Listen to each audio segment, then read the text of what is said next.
Boa noite. Quero agradecer a presença de todos.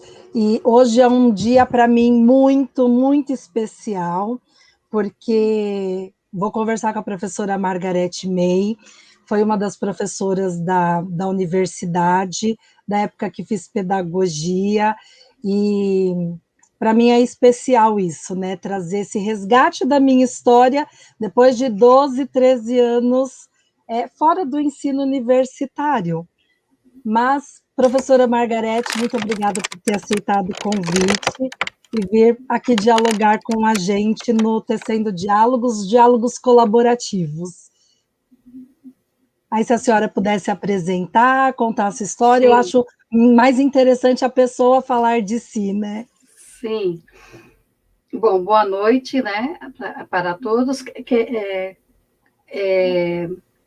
A Luciana disse que é uma emoção para ela, para mim também, né, porque nós estivemos aí numa relação entre que ela era aluna e eu professora, mas eu tenho, assim, um certo cuidado em falar que eu era professora, porque eu aprendo muito, né, quando eu estou nesse trabalho como professora. E nós fizemos, não é, no curso de pedagogia, a coxa de retalhos, e a Luciana, então, me convidou para conversar com vocês hoje, né, sobre a coxa de retalhos. Então, o nosso primeiro momento da conversa, ela vai ser como que esta coxa de retalhos, a história da coxa de retalhos, como que ela apareceu para mim, né? Então, eu comecei a trabalhar como professora no ensino superior em 2001, e eu trabalhava com a disciplina de História da Educação e Filosofia da Educação em uma universidade, e, e a minha experiência foi de um fracasso, que eu chamo de fracasso estético, né? Eu comecei assim, porque eu sempre fui uma aluna, assim, se eu não entendia alguma coisa, eu ia atrás, porque a culpa era minha, porque eu não entendia, né? E quanto menos o professor falava, e quanto menos eu entendia, melhor era para mim. Achavam isso, que eles não estavam entendendo nada do que eu estava trabalhando, né? Então falaram com a coordenação para que eu fosse desligada, né, da instituição. Aí a coordenadora me chamou, né, e disse que eu não, que os alunos não estavam aprovando a minha prática, mas ela pediu para que eu ficasse algumas semanas até que encontrasse algumas pessoas, né? Os professores queriam me substituir. Estou vendo que a Juliana entrou, ela já sabe dessa história que eu orientei no mestrado, né, na Unicid. E aí tem muita gente que enviei já sabe da minha história, não é? Então, eu vou contando para quem não sabe, para depois nós conversarmos e ampliarmos a discussão aí da coxa de retalhos. Porque ela virou um projeto de autoria para mim e ele é construído, né? A cada vez que eu faço a coxa de retalhos, né? Ela recebe críticas, essas críticas são incorporadas e ela vai crescendo, né? Vai crescendo. Então, ela iniciou com esse fracasso, né, como professora no ensino superior, e eu fazia parte de um grupo de pesquisa de interdisciplinaridade com a professora Ivani Fazenda, na PUC de São Paulo, e no dia da reunião do grupo, era o dia que eu iria dar aula, né, à noite, e eu passei numa locadora, né, na Blockbuster, olha como nós já estamos fabricando aí memórias, né, porque a locadora já não existe mais, né? Então, já nossa história já está virando memória. Verdade, Pro. Né? E o filme que o grupo tinha comentado, que eu fiquei muito interessada, chamava Colcha de Retalhos. Mas eu levei o filme para eu assistir quando eu voltasse para casa, né? E chegando lá, faltou a professora que daria a aula seguinte na turma, então a coordenação pediu para que eu juntasse as duas classes. Então, eu falei, a única coisa que eu posso fazer com 2 classes é ir para o auditório e passar o filme Colcha de Retalhos, né? E aí os alunos queriam saber qual era a intenção disso, né? Qual era o projeto didático de passar o filme Colcha de Retalhos. Aí eu tenho que fazer aqui um parênteses, que eu fiz pedagogia na Universidade Federal de Santa Catarina, né? De 1981 a 1985. Então, é assim, esses são os últimos anos da ditadura militar no Brasil, né? Então, muitos professores que foram exilados estavam retornando, né? E havia um discurso já de transformação, de mudança, e uma das áreas, assim, que sofreu um impacto muito grande foi a área de didática. Então, assim, era um curso que eu fazia, era um curso de 4 anos de pedagogia, ele era integral, eu estudava à tarde e à noite, né? E tinha aí prática desportiva, tinha terapia de grupo, língua, tinha que fazer 2 línguas estrangeiras no curso de letras, né? E aí a parte de quando chegava na parte de didática, essa parte ela era assim muito criticada pelos professores, né? Porque eles diziam que o bom professor não é aquele que vai se preocupar com objetivo, estratégia. O bom professor cria a aula ali na hora, né? E assim eu cresci, né? Assim eu cresci, assim eu me formei. E o que é enfatizado no nosso curso de formação, ele é muito sério, ele fica, né, grudado em nós. Então, ela pegou no meu ponto fraco, que é o projeto didático, que eu não sabia nunca fazer esse tal de projeto didático, né? Então, eu falei para ela, escrevam para vocês o que é que significou ver este filme e se ele tem uma relação com os conteúdos que nós estamos vendo na, nas disciplinas, né? Filosofia da educação e história da educação.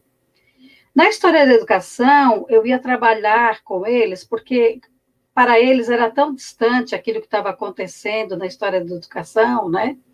E contar para eles que a história da educação estava contando uma história como se fosse a história deles mesmos, né? Então, assim, que cada um de nós tínhamos uma história e que a educação também tinha uma história, não era algo assim tão distante, porque que nós tínhamos que ir lá na Grécia, né, Roma, e voltar, né?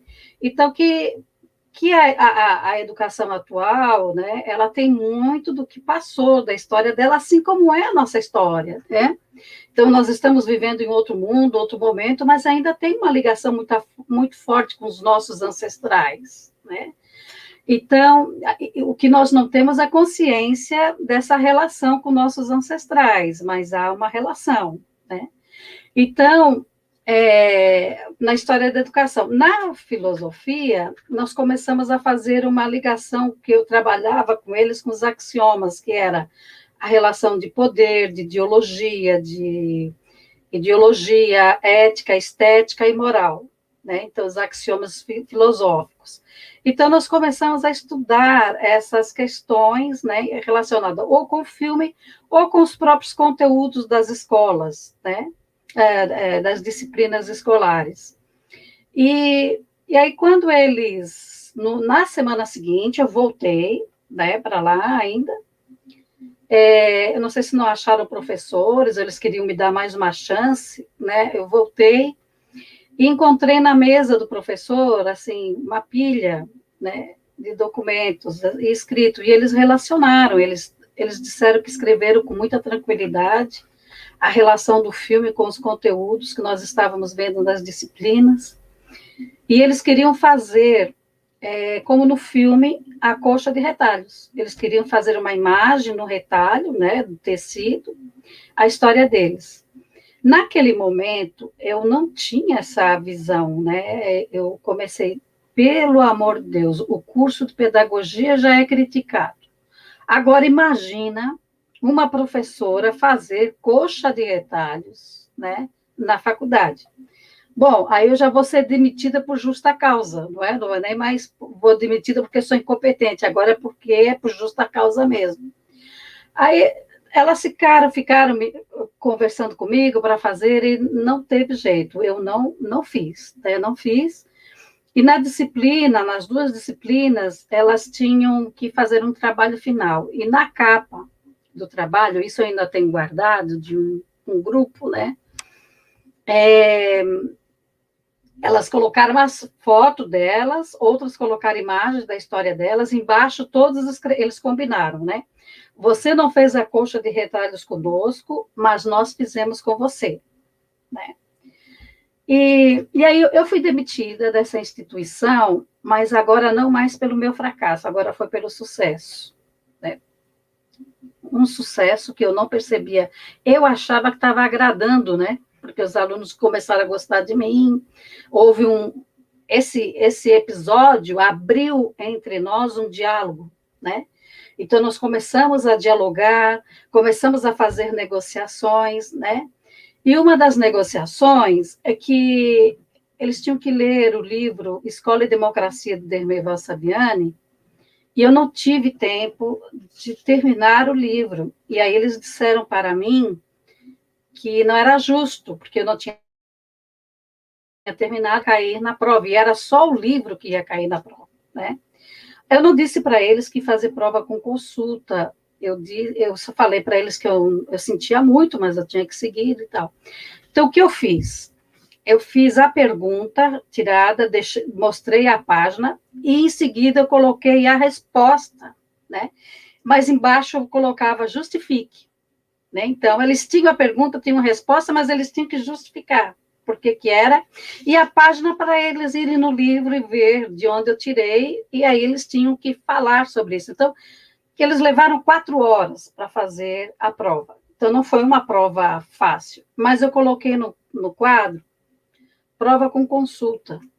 E a diretora apareceu lá na minha sala, deu um recado super estranho e falou para mim que prova com consulta não podia, né? Então, ela me chamou, agora eu ia ser demitida, porque eu tinha dado uma prova com consulta. Aí eu falei para ela, mas veja, no regimento escolar não está escrito isso, no regimento do curso de pedagogia, né? Porque o regimento do curso, ou o regimento escolar, é a lei da escola, né? Você faz o que está ali escrito. Se você exigir algo que não esteja ali, né, é problema. Então, eu falei para ela, mas isso não está no regime escolar, né, no estatuto. Então, ela ficou muito nervosa, porque ela achou que eu iria entrar com processo ou coisa parecida, e ela estava fazendo direito na época.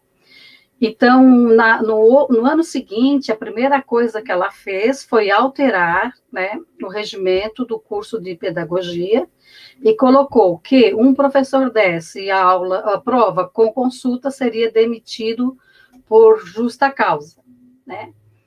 Bom, aí eu fui para uma outra universidade, onde eu e a Luciana nos conhecemos, né? E eu fiquei muito tempo nessa universidade, 7 anos, eu fiquei lá, e foi, assim, uma universidade com muito aprendizado. Eu fui professora do curso de pedagogia e também fui professora do mestrado em bioética. Então, eu fui a única pessoa do curso das áreas humanas, né, a integrar o corpo docente do mestrado em bioética nessa instituição, onde eu também aprendi muito demais, porque os alunos eram da área da saúde, né, então era uma conversa aí de 2 linguagens, né, a saúde e a educação. Porque... É interessante, pode falar, Pro. Não, pode falar, pode. É interessante essa questão de como surge, que hoje é uma metodologia, né, para a faculdade, uma metodologia para a formação, que isso surge a partir da necessidade dos alunos, que começam a pedir, e nasce esse diálogo. E contar esse processo de que gerou um certo desconforto, né? É complicado ver essas relações estabelecidas e quais são os pontos que marcam a nossa história. E esse Isso. marca a sua, e assim, para mim, a aprendizagem através do processo de construção da colcha de retalhos, da troca com as colegas da faculdade, foi uma experiência marcante. E por 12 anos eu pensava, preciso voltar a estudar sobre isso, preciso retomar, né? A questão do artesanato, que é uma questão que me atravessa, e eu gosto bastante, e ele marca, humaniza. Sim, sim. Para mim foi um processo de humanização, sabe? Assim, quando eu conheço a história das pessoas, como professora, eu compreendo melhor o processo de aprendizagem delas, né? Ele não é mais um que está ali. Não é que eu tenho pena, vou passar a mão na cabeça e vou facilitar. Não, não é isso. Mas eu entendo como é que eu devo me aproximar e o que eu devo dizer para o aluno para que ele se mova, né? Para que ele se movimente, para que ele vá para o aprendizado. Então, e é só conhecendo a história dele que isso me move, não que me amolece, né? Porque acho que nós temos um compromisso muito grande com o desenvolvimento da autonomia, a autoria e emancipação dos alunos, né? Mas isso não pode ser feito só a partir do que dizem os autores. Isso tem que ser conversado, dialogado com os alunos.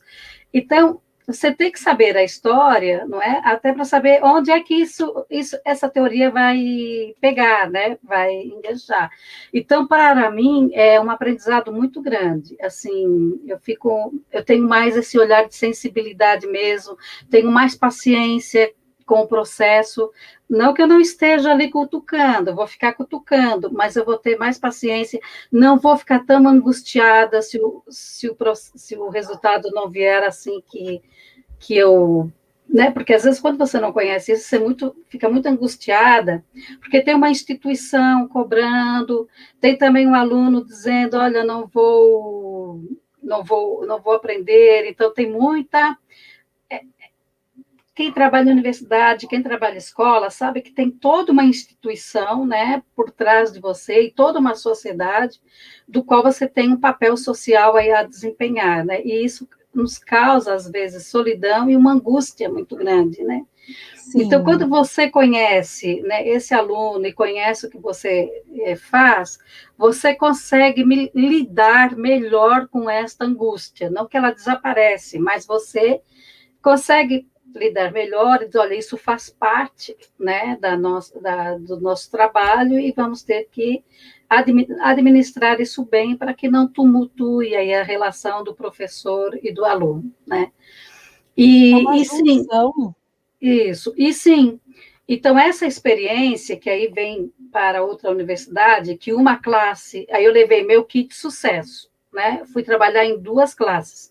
Uma classe quase me matou, né? Onde é que já se viu trazer uma proposta de colcha de retalhos para a universidade? A outra classe, não. Ela, ela não só aceitou, como eles, né, me convenceram a fazer a colcha de retalhos. E aí eu falei, eu não sei como é que faz uma colcha de retalhos, nós temos que planejar isso. Então, os alunos foram atrás de como que eles que definiram o tamanho do retalho, que era uma folha A4, então, tudo que era preciso, eles foram estabelecendo, né? E, e quando eu cheguei, marcamos um dia para cada um contar a sua história. Quando eu cheguei na universidade, eles estavam na lanchonete, sentados numa roda para fazer a colcha de retalhos. Eu quase tive um troço ali, né? Assim, porque eu não queria que fizesse assim, todo mundo vendo, né? Eu achava que tinha que ser num lugar só os alunos e nós. E aí deu muito problema, assim, dos vigias não gostarem. Bom, a primeira coxa nós fizemos e foi jogada no lixo, né? Então, e eu falei, agora mais uma vez vou ser demitida, né? Por onde é que eu estava com a minha cabeça de pensar isso? Mas as turmas começaram a pedir para fazer a coxa de retalhos, né? Então, como eu estava falando com a Luciana, aí o campus que eu trabalhava, eu tinha que fazer, onde eu entrava, eu tinha que fazer a coxa. Aí o outro outro campus ficou sabendo, eu fui fazer lá também, né? E assim, então, ela é hoje a minha autoria como professora, né, de mestrado e doutorado em educação, e do mestrado profissional, formação de gestores em educação. Então, ele trabalha aí com a formação do professor, do pesquisador e do gestor, né? E ela foi se transformando aqui no meu projeto de autoria, mas não foi uma ideia que partiu de mim, né? Foi uma ideia que partiu dos alunos e que eu fui negociando e aceitando com eles a proposta. E cada vez que eu fazia a colcha de retalhos, né? Os alunos faziam críticas ao final, e toda a crítica dos alunos eu fui sistematizando. Então, uma aluna me disse, olha, professora, eu estou estudando há 3 anos aqui com essa moça, eu não sabia da história dela, e eu só fiquei sabendo da história dela porque eu sentei ao lado dela para costurar o retalho, e eu perguntei para ela qual era a história do retalho dela. E aí ela me contou, e é uma história muito bonita, para mim foi muito importante saber a história. E aí começaram porque como que era? Era assim, vamos fazer a coxa de retalhos? Vamos. Então, cada um vai colocar na coxa de retalhos a sua história. E quando chegava na universidade, nós sentávamos e íamos costurar os retalhos um ao outro, né? Mas não contávamos as nossas histórias. Então, eles começaram a achar que isso aí não era legal, que eles queriam sim saber, porque tinha cada retalho ali bonito, né? Cada retalho bonito, e que tinha uma história que eles queriam saber. E eu só sabia quando alguém vinha, né, me contar. E alguns eu ficava sem saber o que fazer, porque muitos traziam uma roupinha de um bebê que tinha perdido, outros era de uma avó que tinha falecido, outro era da mãe, e eu ficava, o que é que eu faço, né? E aí vinham algumas perguntas, o que é que eu faço com isso, o que é que eu digo? É justo uma professora fazer uma coisa dessas, né? A pessoa mexer nesses problemas, né? E aí eu compartilhava com eles as minhas angústias, e elas diziam para mim, sabe, professora, eu chorei muito quando eu fiz o meu retalho, mas quando eu trouxe, costurei, eu sabia que não ia mais ter parece que eu me libertei dessa dor. E as pessoas se transformavam mesmo, era isso que eu achava impressionante, assim, elas vinham com um brilho nos olhos, tinha pessoas que eu nem reconhecia mais quando entravam, né, na outra da sala de aula. Mas olha, mas aí é assim, é você aceitar a proposta de um aluno, e aqui nós podemos falar aí da relação teoria e prática, né? Então, é uma prática, né, intuitiva, empírica, né, os alunos propõem, e você não sabe o que é que os alunos propõem, você vai, né, trazer, e aí começam a surgir essas questões, e o que é que eu faço, né, onde que nós vamos parar com isso, né, vamos só fazer a coxa e expor, né, e como que é isso? Então, foi quando eu entrei em contato com um grupo que estava trabalhando com história de vida e com narrativas autobiográficas, né? Então, e por incrível que pareça, esse grupo que trabalhava com história de vida nasceu em Genebra, e sabe quem que coordenava esse grupo? Paulo Freire, né?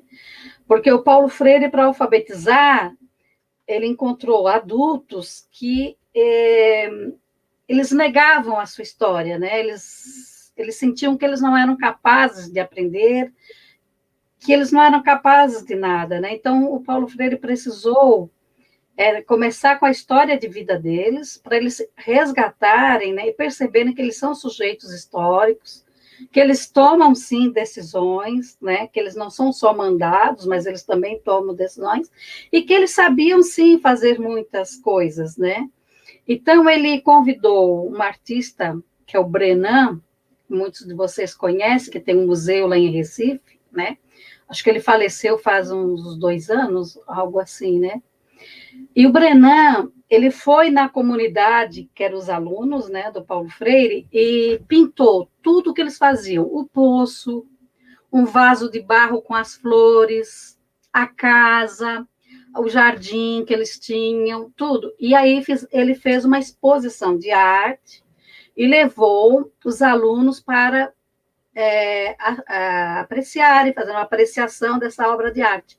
E eles diziam que coisa linda, tal. E aí o Paulo Freire perguntou: você sabe aonde que o artista foi se inspirar para pintar esses quadros? Aí eles disseram: não. Então, foi lá,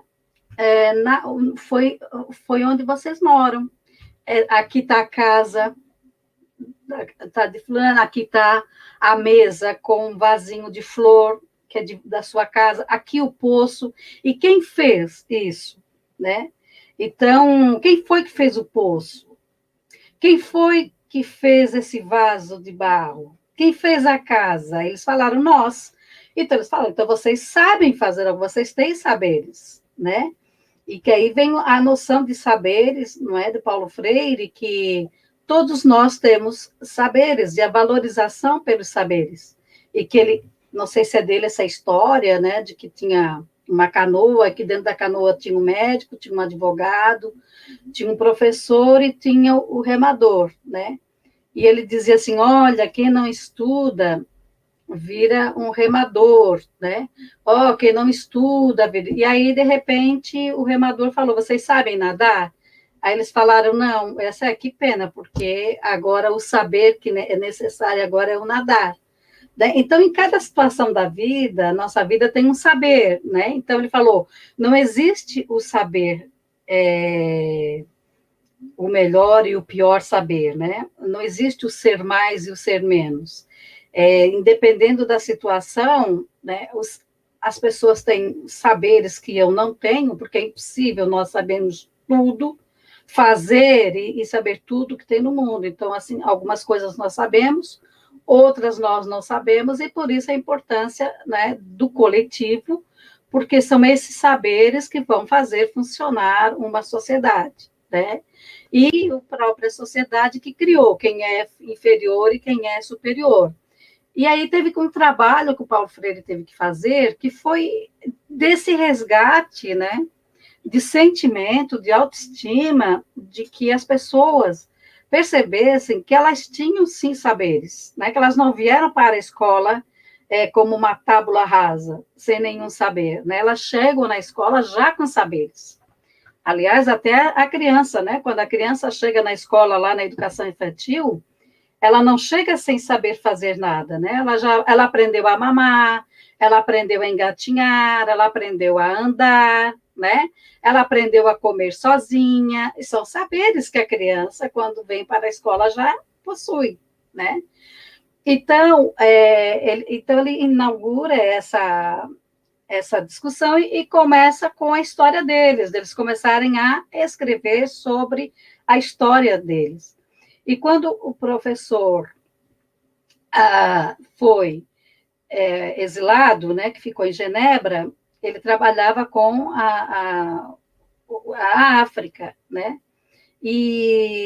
Então, o grupo que inicia, que são os clássicos da história de vida, foram o professor Pinot, o professor Antônio Nova, de Lisboa, a professora Cristine Marie Jossot, que é de Genebra, um italiano, que é eu vou lembrar, daqui a pouco eu lembro. E o Dominici, que é de Genebra também, né? E um de italiano, daqui a pouco ele vem aqui, o nome dele. E eles formam um grupo e começam a trabalhar com história de vida, e este grupo vai crescendo e vai ganhando outros territórios, né? Na Europa. Nos Estados Unidos foi um pouco, não muito, mas aqui no Brasil teve um grupo que hoje se chama o CIPA, que faz o Congresso Internacional de Pesquisa Autobiográfica, já está no 9º congresso, faz de 2 em 2 anos, o primeiro foi em Porto Alegre, porque a professora lá já trabalhava com memórias de professores, né, de escolas da educação fundamental 1. E um professor que vai da Bahia, né, que vai para Portugal para fazer um doutorado de sanduíche, conhece o professor Novo, começa a trabalhar com ele, então ele vem para o Brasil e organiza, né, este congresso internacional de pesquisa autobiográfica. Então, o segundo foi em Salvador, o terceiro foi em Natal, no Rio Grande do Norte, o quarto foi em São Paulo, o quinto foi em Porto Alegre, o sexto foi em Campo Grande, o sétimo foi no Rio de Janeiro e o oitavo foi na Unicid, né?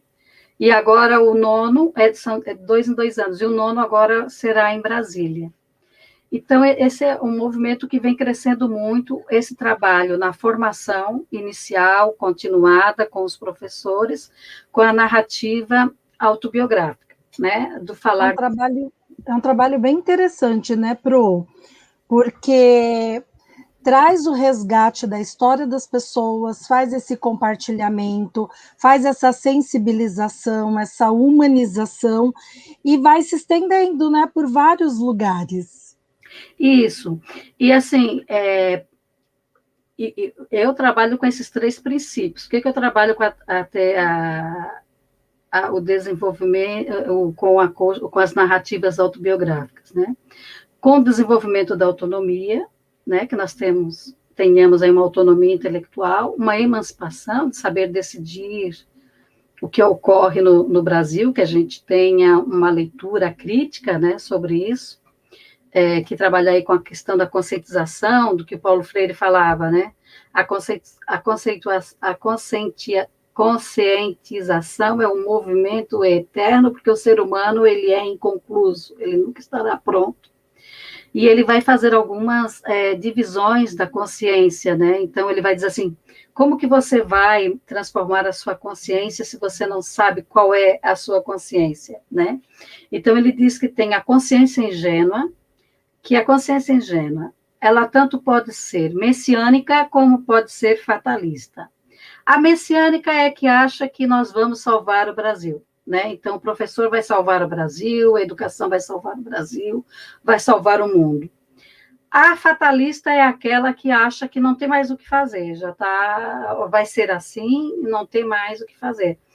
E a consciência crítica, ele fala que é o seguinte, existe sim uma possibilidade de transformação da realidade por meio da educação, né? Mas existe um limite. Então, eu tenho que saber qual é este limite para o meu projeto não ser abortado, né?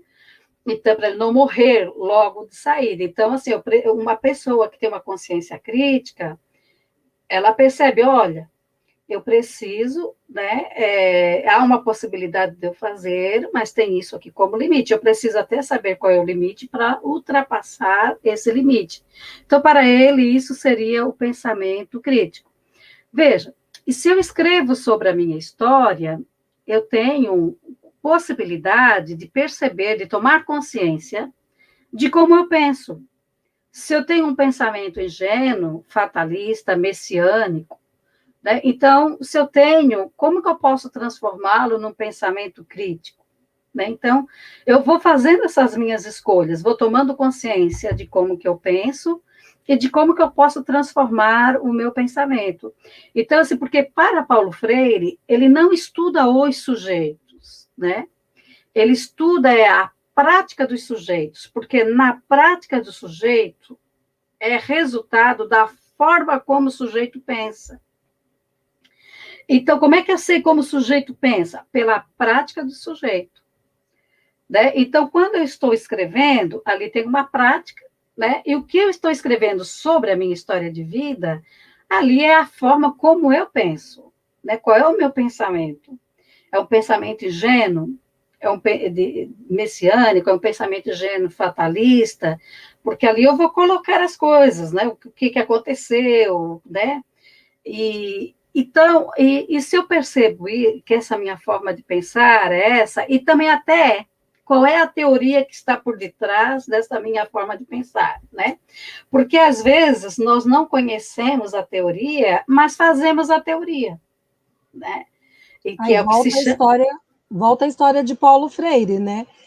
Vocês sabem fazer e não sabem que sabem. E não sabe quem sabe, né? Então, o que ele diz é de tomar a consciência, não é, do que eu sei e do que eu não sei. Antes de eu inventar para mim uma identidade ou uma subjetividade, né, do que gosto, do que eu não gosto, eu tenho que saber se eu tenho consciência mesmo, se eu gosto ou não gosto, por que, que eu não gosto disso, por que, que eu gosto daquilo. Então, aí entro no campo da estética, da experiência estética, que fala desses gostos, né? Toda experiência, ela é estética, porque ela é feita de gestos, de gostos, né? De sabores, de odores, né? Então, e isso não é trabalhado tanto na escola infantil como no curso de pedagogia, nunca é trabalhado o porquê que eu gosto de uma coisa e não gosto de outra. Fica por isso mesmo, eu gosto daquela disciplina ou não gosto dessa disciplina. Eu gosto daquele professor e não gosto desse professor. E fica por isso mesmo. Só que descobrir o porquê eu gosto e o porquê eu não gosto é descobrir saberes, né? Então, assim, eu vou tomando consciência nesse pensar, nesse refletir sobre o que eu gosto, sobre o que eu não gosto, né? Eu vou descobrindo muita coisa sobre mim, sobre coisas que eu não sabia que sabia e sabia, né? E coisas que eu pensava que sabia e não sabia, né? Então, eu vou tomando mais consciência de quem eu sou, e isso é importante até para nós tomarmos decisões, né? Porque às vezes Sim. tomamos decisões que nós não vamos dar conta de fazer. E por que fazemos isso? Porque não temos aí esse nosso autoconhecimento, né? Não conhecemos a nossa própria história. Sim. E trabalhar com narrativas autobiográficas não é algo assim tão novo, né? Nós vamos lá para Sócrates, né? Quando Sócrates fala, conhece-te a ti mesmo, que ele vai lá, né, no oráculo, e ele faz a pergunta, né? Como é que se faz tal coisa? E o Sócrates vai dizer, por que você quer saber fazer tal coisa? Então, antes de você fazer o que você quer, você tem que saber qual é o sentido que tem para você fazer tal coisa. Você tem que pensar. Então, não é o outro que tem que dizer para você o que você tem que fazer. Você tem que pensar do qual é o sentido de fazer isso ou não. Aqui no GECOL, uma das bases do estudo é, por exemplo, o diário de bordo, que é a escrita diária do seu fazer. E o Cristiano sempre fala, né, dessa questão da reflexão, que você vai refletir sobre o que você vai escrever e fica o dito e o não dito, né? Porque nós também selecionamos aquilo que nós vamos escrever. Isso. Exato. Eu trabalho isso como o desenvolvimento da autonomia e emancipação. Porque para Paulo Freire, o professor precisa criar condições, e no caso, quem está coordenando uma formação continuada, né, com professores, né, criar condições para que façamos as nossas escolhas, as nossas decisões, e por ela nos responsabilizamos, né? Não fazer as escolhas depois, se não der certo, a culpa é da Luciana ou é da Margarete, né? Tem que ter uma participação aí. As escolhas são feitas e tem que se responsabilizar por essas escolhas que fazemos. E para o Paulo Freire é isso. Quando eu tomo essas decisões, eu vou desenvolvendo aquilo que é do ser humano, que é a sua autonomia, né? Não a submissão às regras, às coisas, mas a sua autonomia. E autonomia não é eu fazer o que eu quero, pelo contrário. Porque se eu tenho que me responsabilizar pelas escolhas, pelas decisões, eu não vou fazer o que eu quero, né? O que me Porque como é que será que eu sei lidar com as consequências disso, né? E quando nós vamos registrar a nossa prática no diário de bordo, ou quando nós vamos escrever a nossa história de vida, né? Nós fazemos uma escolha. O que é que eu quero escrever? O que é que eu quero? Então, se a história de vida, quando eu escrevo, quando eu peço, só eu leio, não é socializada com o grupo. Então, quando a pessoa está escrevendo a história, na verdade, ela está decidindo o que é que eu quero que a Margarete saiba sobre mim. Né? E o que é que eu não quero que a Margarete saiba sobre mim. E tem coisas da nossa história que nós não escrevemos sobre hipótese alguma. Não tem a menor possibilidade. A gente sabe que tem aquele fato, mas aquele fato ele não vai ser dito, nem na escrita, nada, porque há algo que não te deixa chegar lá. E aí você toma uma decisão do seguinte, não faz mal eu não escrever sobre isso, né? Então, não escrevemos. E agora, há coisas, sim, que nos incomodam, né? E que a pessoa, ela quer escrever. Então, por exemplo, quando eu leio as narrativas escritas, porque depois vai ter a narrativa oral que ela vai contar, eu pergunto para a pessoa, não é? Você tem capacidade emocional de assumir os olhares, né, de desaprovação dos seus colegas? E elas falam, sim, eu estou pronta, eu preciso falar, eu preciso dizer. E sim, elas assumem isso, não se importam, né, com a aprovação do outro, e elas se libertam e desenvolvem aí essa autonomia, né? Então, o escrever o diário de bordo, né, ele é... Porque, veja, se você vai dar esse diário de bordo para alguém ler, né, já fica complicado. Mas eu acho que o mais complicado, na minha experiência, é quando eu comecei a fazer isso. Eu mesma ler o que eu escrevi, certo? Porque é o meu próprio espelho, né? Eu ter que escrever isso e não ter que colocar culpa em alguém e ter que perceber que sou eu que não estou dando conta disso e eu preciso ir atrás de dar conta disso, né? Então, no início, quando eu comecei a escrever o diário, o maior problema, a maior resistência que eu tinha para escrever era a relação comigo mesma, né? Eu mesma me julgar e me avaliar, né? Então, isso tudo é um crescimento, né, emocional. Então, assim, a formação dos sujeitos na nossa escola, na nossa história, ela enfatiza muito o desenvolvimento cognitivo das pessoas, né? E fica de lado esse desenvolvimento emocional, das emoções, né? De como que nós somos afetados. O afeto não na base do carinho, não isso, mas de como que nós somos afetados, né? Seja pelo lado bom, seja pelo lado ruim. A maneira como somos afetados é uma maneira de nos fazer parar para refletir sobre nós e avançarmos, caminharmos, nos desenvolvermos como seres humanos, né? E sabendo que nunca estaremos prontos. Então, isso é uma grande dificuldade. E também escrever o diário de bordo, nós temos que entender que, às vezes, você não tem que ler mesmo. Tem que dar um tempo para quando você estiver mais madura, voltar no diário de bordo, né?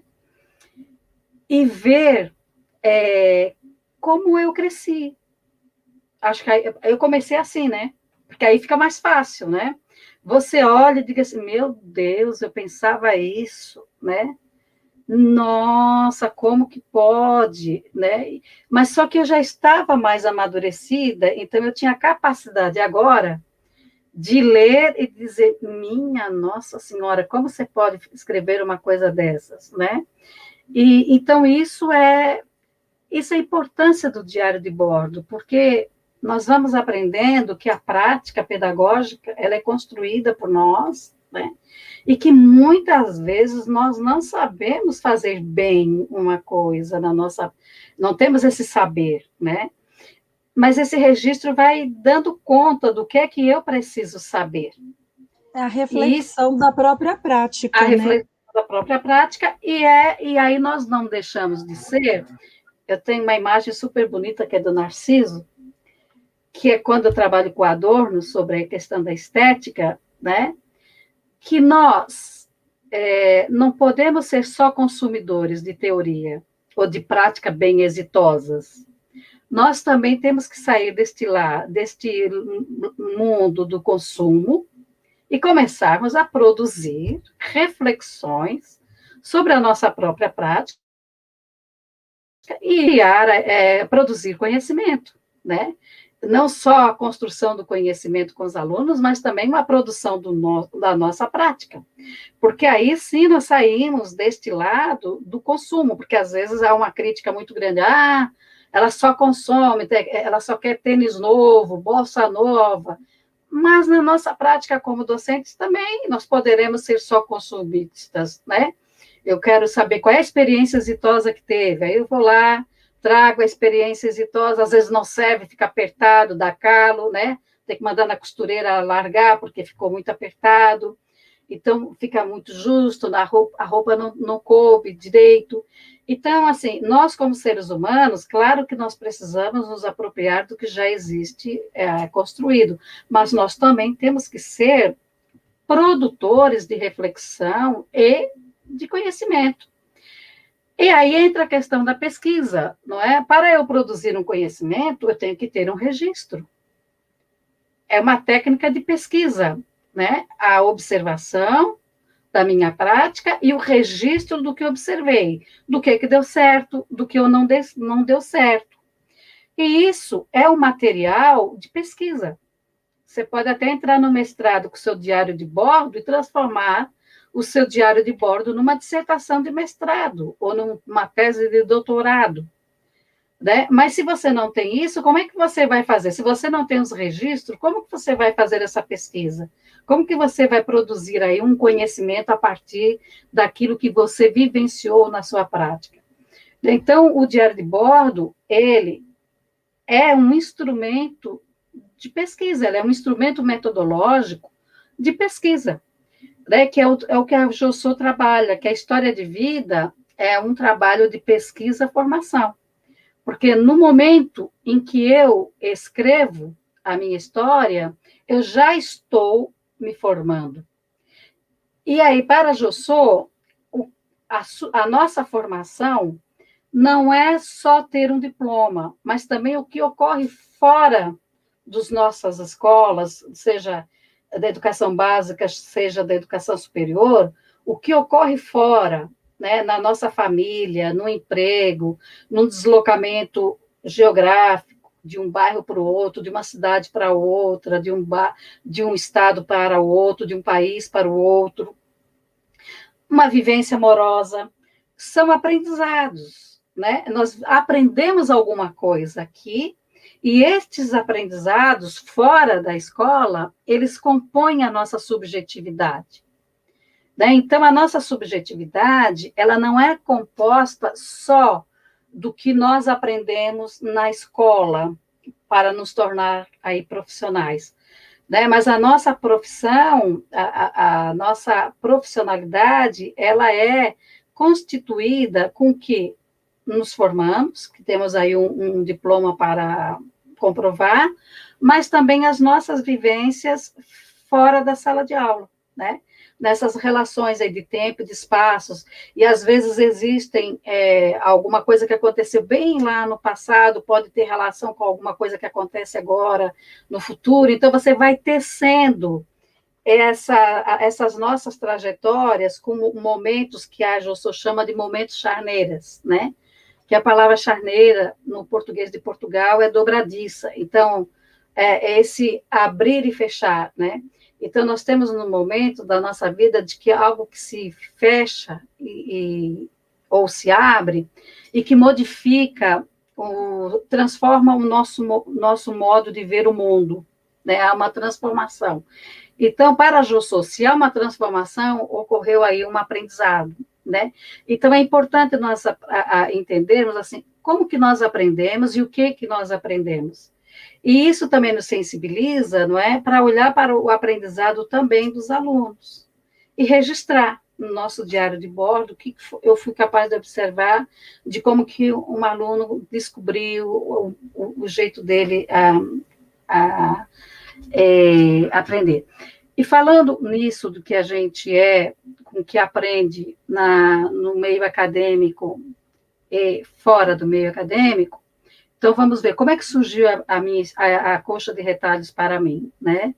Bom, eu contei a história para vocês, que foi a minha primeira experiência no ensino superior como professora, o fracasso, mas também o sucesso, né? E o kit sucesso que eu levei para outra universidade, que numa sala deu 7, na outra não deu. Então, assim, não tem para mim mesma, não é?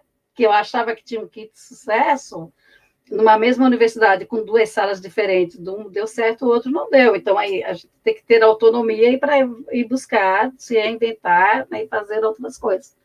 Mas aí a professora, que é minha colega lá da Unicid, que trabalhava com o Jung, né, ela me perguntou qual era a relação da coxa de retalhos com a minha história de vida. Aí eu contei, ela disse, não, eu quero, não profissional, da sua história de vida mesmo pessoal. Qual é a relação? E eu fiquei pensando. Aí, como eu havia morado nos Estados Unidos, né, que eu morei 2 anos lá e 2 anos na Alemanha, e nos Estados Unidos o que me chamou a atenção foram as coxas de retalhos, porque toda loja tinha uma vitrine com uma coxa de retalhos, assim, tão bonitas, né? Eu assim, será que é essa a relação? Aí um dia, eu contando para ela que quando meu pai faleceu, a minha mãe, com dinheiro de seguro de vida, ela começou uma loja que vendia retalhos. E ela falou, então, tá aí a relação da colcha de retalhos, né, que te chamou a atenção no filme, com que você leva, o que os alunos vão mostrar para você que é uma maneira de você construir a sua autoria aí como professora, né? Tanto no mestrado como na graduação. E ela tem uma relação com a sua história pessoal. Então, veja, os retalhos que sustentaram uma viúva com 4 filhos, agora, esses retalhos sustentam a autoria de uma professora, né, de graduação e do mestrado e doutorado em educação e do mestrado profissional de formação de gestores educacionais, né? E aí, como é que foi? Olha, o meu pai falece em 1975, em 1976 a minha mãe monta a coxa de retalhos, né? Eu vou ter essa experiência com a coxa de retalhos em 2001. Em 2004, é a primeira vez que eu levo a coxa de retalhos no Congresso do Chile, e ali ganhou asas. Ali ela ganhou asas e só foi crescendo, né? Então, veja, olha que teve quantos espaços aí diferentes, quanto tempo diferente, mas ele tem uma linha que está costurando todos eles, que está na minha história, né? Desse desenvolvimento da autoria de uma professora. E também a narrativa pictográfica, que é a coxa de retalhos, né? Entra aí num outro ponto que é assim, nós trabalhamos muito com a história oral e com a história escrita. E a imagem, o desenho, tem ficado no lugar do morto, certo? Só pode desenhar quem está na educação infantil. Saiu da educação infantil, ninguém desenha mais. Se desenhar, já tem que ser com regras, com recorte. Então, é muito comum, realmente, quando pedir para você escrever a sua história de vida por meio do desenho, então você tem a escrita de um adulto, mas o desenho de uma criança. Porque o que você sabe do desenho ficou lá na educação infantil ou na educação fundamental. Ou seja, o nosso desenvolvimento, né, ele não ocorre nos cursos de formação da mesma forma.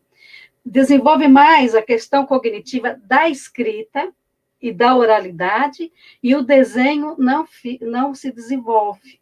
Ele só é para criança e pronto, né? E nós temos que voltar para a nossa história da humanidade, quando a Emília Ferreiro traz, né, a história da construção da língua escrita, que a primeira forma de nós representarmos o nosso pensamento foi o desenho, e depois, até chegar à oralidade, até chegarmos à escrita. E aí, e agora com os emojis, fechamos o ciclo, né, da escrita. É interessante, porque eu estava conversando na live semana passada com a Débora sobre o livro A Pedagogia do Caracol, sobre a lentidão e sobre a aceleração, né? Igual os emojis que estão na tecnologia, vem para essa agilidade, essa rapidez, e a gente se acelera o tempo todo. E tanto brincar como desenhar, a gente vai perdendo. Existem essas lacunas formativas, existe uma sistematização. Agora chegou no ensino fundamental, você não pode mais brincar. Você não pode mais fazer o que você queria, não é mais o desenho livre. Ou mesmo na educação infantil, algumas coisas de vamos desenhar com reprodução, folha Xerox. E vai deixando de desenvolver na criança a criatividade. Exato. Vai se perdendo essa criatividade, né? E uma das coisas que eu gosto muito da pintura, da costura, é que realmente faz esse resgate do manual, do artesanato, do artesanal. Isso mesmo. Porque recupera, né? Na verdade, essa atividade da coxa de retalhos, ela recupera isso que a ciência colocou em desuso, né? Então, a ciência colocou o que é... Isso aí, Nathalie. O que é certo, o que é errado. O que é científico, o que não é científico. O que não é científico não é considerado... não é considerado, então, para o mundo da academia. Então, esse mundo vivo, né, que Paulo Freire falava, ele é expulso da academia, ele é expulso das escolas, né? E a grande contribuição do Paulo Freire foi essa, de que teria que haver uma costura, né, entre aquilo que nós vivemos e aquilo que nós aprendemos no conhecimento científico. Ou o conhecimento científico nos dá base para compreendermos a nossa vivência, ou ele não serve, né? Ele não pode servir só para nós tirarmos nota e passarmos nas provas, né? Porque aí eu tiro lá, sou um aluno que tiro nota 10, mas não sei preservar a natureza, né? Contribuo aí para a poluição dos rios. Então, assim, do que adianta, então, eu ser um bom aluno se eu não, como cidadão, não contribuo para a preservação, né, da natureza? Porque às vezes a gente fala só em mudança, mas não é só mudar, eu tenho que ter consciência que muita coisa também precisa ser preservado, conservado, né? Eu não posso destruir prédios aí que são históricos, que marcam a história de uma cidade, de um país. Eu tenho que conservar esse patrimônio cultural, né? Então, há muita coisa que nós precisamos, o nosso olhar crítico não é para a transformação, mas o nosso olhar crítico é para conservar a nossa memória, conservar a nossa história e compreendê-la, né, de uma forma crítica também. Então, essa é a importância, né, eu acho que tem na coxa de retalhos, né, então agora eu no mestrado, o meu grupo de pesquisa está me ajudando a pesquisar a coxa de retalhos, então cada orientando, né, ele descobre uma categoria nova para trabalhar a coxa de retalhos. Então, nosso grupo hoje, já temos aí 40 dissertações, né? 20 delas só sobre a coxa de retalhos, né? Sistematizando, produzindo aí um conhecimento sobre essa prática, né? Tanto na graduação como no doutorado, no mestrado, né? Nos mestrados, né? Então, porque é aquilo que nós voltamos à relação teoria e prática, né? Eu comecei do empírico e fui atrás da teoria para fundamentar a minha prática. E agora estamos produzindo, né, um conhecimento sobre essa prática. Então, o conhecimento está sempre, né, em movimento, sempre produzindo, e cada vez que a coxa de retalhos é feita, há sempre um aprendizado, né? Nesta pandemia, nós aprendemos a fazer uma coxa de retalhos virtual, né? Então, nós tivemos que aprender como é que vamos costurar virtualmente. Então, vieram outros desafios, né? E a Débora, que está aqui assistindo, né? Ela é professora de educação à distância, conhece as tecnologias, os softwares, né? Então, veio nos apresentando e nos ensinando a construir uma coxa de retalhos, que é importante tanto para fazer na educação à distância, como também em formação continuada, né? Na pandemia, onde não podemos nos encontrar fisicamente, né, no presencial, mas nós podemos continuar com o nosso trabalho no trabalho remoto, né? Então, ela vai se ampliando as experiências, né? Porque a palavra-chave para se trabalhar com narrativa autobiográfica é experiência. No meu grupo, a palavra-chave é a experiência estética, né? A experiência estética que estrutura a narrativa autobiográfica. Então, que aí nós partimos aí de que a nossa narrativa ela é feita do que eu gosto, do que eu não gosto, né? Do desgosto, do gosto, e que esses gostos e desgostos eles precisam ser interpretados para trazer aí um conhecimento sobre nós mesmos, né? Porque quando a gente conta a nossa história, o outro reconhece ou então desencadeia uma lembrança de que ele viveu algo semelhante, né? Tomou uma outra decisão, né?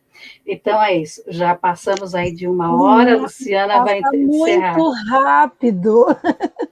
Passa muito rápido. E conversar ou escutar uma pessoa falar daquilo que a gente gosta passa mais rápido ainda, né? Então, gostaria de agradecer, professora Margarete, por suas contribuições, por contar um pouco da sua história, né?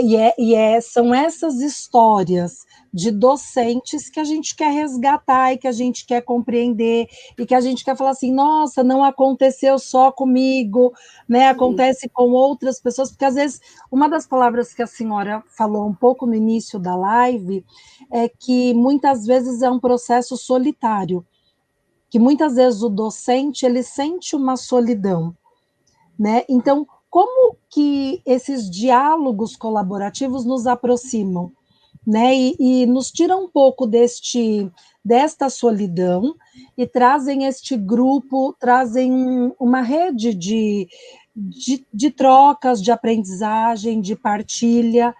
E essa é uma das premissas do GECOL, né? A gente compartilhar, é o aprender junto, é trazer o registro como forma de sistematização desse conhecimento. Sim. E eu vejo a colcha de retalhos nessa construção da subjetividade, e que ela não é isolada, ela não é sozinha. Então, esses retalhos, quando eles se unem, parece que é mágico, mostram um sentido de estar neste mundo. Sim. E mostram o sentido da educação, né? Isso. Então, eu acho isso mágico. Esses retalhos, quando costurados, mostram que eu sou, ao mesmo tempo, um sujeito singular e, ao mesmo tempo, um sujeito coletivo, né? Sim. Então, nós temos que... O coletivo tem que ser o nosso direcionamento, porque nós somos tecidas, né? E tecidos por esse coletivo.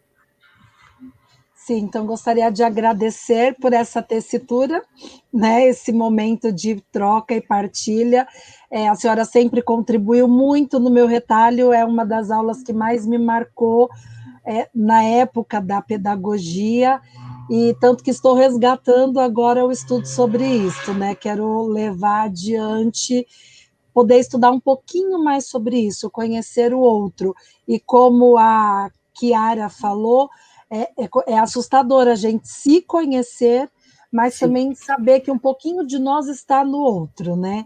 Então, gostaria de agradecer muito a sua participação na live, porque a professora é ocupada, foi difícil a gente achar uma data e hoje estamos aqui batendo esse papo. Queria agradecer a participação de todos no chat, né, com as contribuições, vários alunos da professora Margarete aqui com a gente, conversando. Lembrar que na sexta-feira nós temos a adega, então a adega pedagógica com a professora Luísa Cristófi. Lembrar que aqui na descrição do vídeo tem os links para as redes sociais do GECOL. A professora Margarete também está no Facebook, né, Pro? Não sei Sim. se... então, os links para o GECOL. Estamos no Instagram, Facebook, aqui no YouTube, e no site vocês encontram os livros. A Pro também tocou uma coisa que me toca muito, né? Esses saberes e os sabores, os sentimentos, né? Então tem o livro Saberes e Sabores, do GECOL, né? Esse mês foi aí para várias pessoas, então vocês também encontram no site. Gratidão a todos, uma boa noite. Professora, pode Obrigada, uma boa noite despedir? também. Muito Boa obrigada, noite. Luciana, por essa oportunidade. Eu que agradeço, Pro.